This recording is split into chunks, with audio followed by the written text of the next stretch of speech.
Welcome back to the channel. This is going to be another video about target maintenance. Of course, it's going to be boring if you're not a knife throwing nerd like me. If you're a casual thrower and you don't really care about your targets, just skip the next video or scroll past or whatever. But if you're a hardcore thrower like me and you throw every day and you want to get a lot of use out of your targets, longevity, then this is the video for you. I've been throwing for a long time now, and targets are not easy to come by, especially wherever you live. I happen to be fortunate enough to know someone that cuts wood for a living. So, and we also live in Indiana where cottonwood is very prevalent. So I'm lucky. But the things you're going to need for this video is screw gun, screws. It's got a couple. I got 4. I may not use all 4 of these 1.5-inch wood screws. And then, forgive me, don't take away my man card. I do not remember the name of this metal banding, but I'll show you how to use that soon. And then something to cut the metal banding. And then of course, you know, this helps. It's not a requirement, but it helps a lot. Your favorite beverage. So let's get into it. Before I show you this trick though, there are 2 other ways of preventing this or saving your target in a similar manner. You can either, cracking. This is what happens depending on where you live. This may be a major problem depending on the humidity or lack thereof. Cracking, it happens. Some targets, all trees are different. They're not all made equal. Some crack, some never crack. It's strange. Every tree is different. These are the targets from last September. They're not that old. Same here, different tree, I believe. But this one started to crack recently, and I thought, this is a great opportunity to show you guys what I've figured out. So the 3 ways of doing it is you can get a ratchet strap all the way around that, ratchet it down, and there's nowhere for it to go. That's a good way of doing it. Could be a little bit expensive, I guess, and you could also damage the ratchet over time. Another way of doing it that someone suggested to me recently, and I'm bummed I didn't think of it, metal banding that you use for packaging pallets, stuff to ship, whatever. That would work very, very well and very cheap, but you need the certain amount of tool, and you also need the metal banding. And then something I came up with this last winter that I'm about to show you. Yeah, let me reposition the camera. Well, let me show you the crack real quick, just so you how bad it is. It's getting pretty bad, and if I don't take care of it right now, it's going to get much, much worse.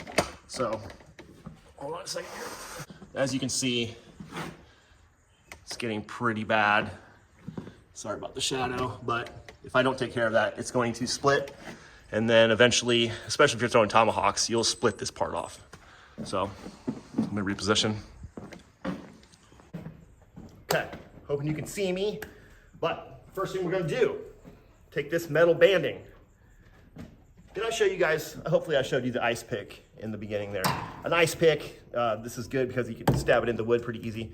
A flathead screwdriver, even a Phillips screwdriver would work just as well. So, first thing we're gonna do,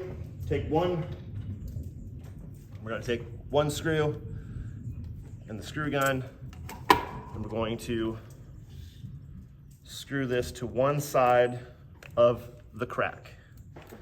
We're gonna go ahead and do the top.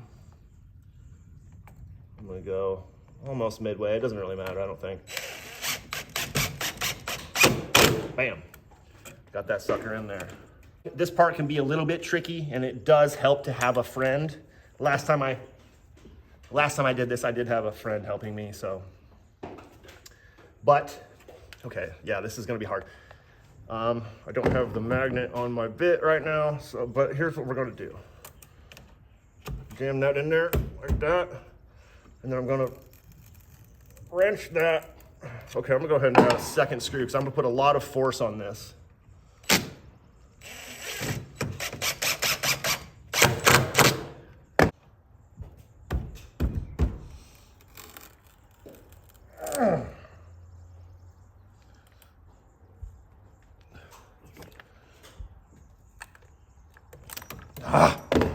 Give me a second here, sorry.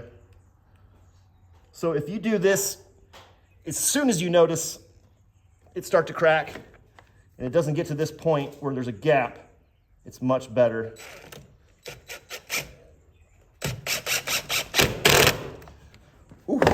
I'm gonna go ahead and put one below it.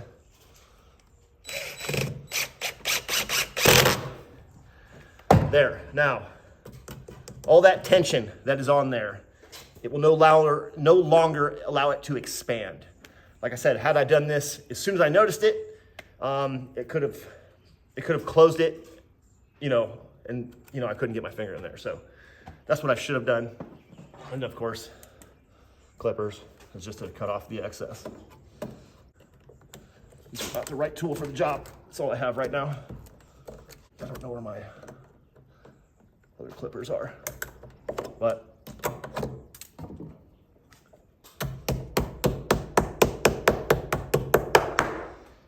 now that will prevent it from cracking any further. Let me take you over here and show you one of my main ranges that I got to actually close. But yeah. Going over here to my main setup. And let me take the camera off the stand here. Going in here, look at this. See that? That gap right there went all the way through this target.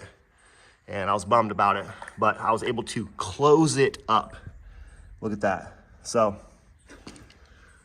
yeah, I was pretty stoked on this. I just kind of had the idea one night. When we were walking around the hardware store. Hardware stores are great if you're a knife thrower. There's a lot of cool ideas in there for trick shots and whatnot. So, hopefully this helps you guys. Like I said, targets can be hard to come by, and I like to get as many throws in on these as I can. So. Thanks for watching. See you next time. Peace.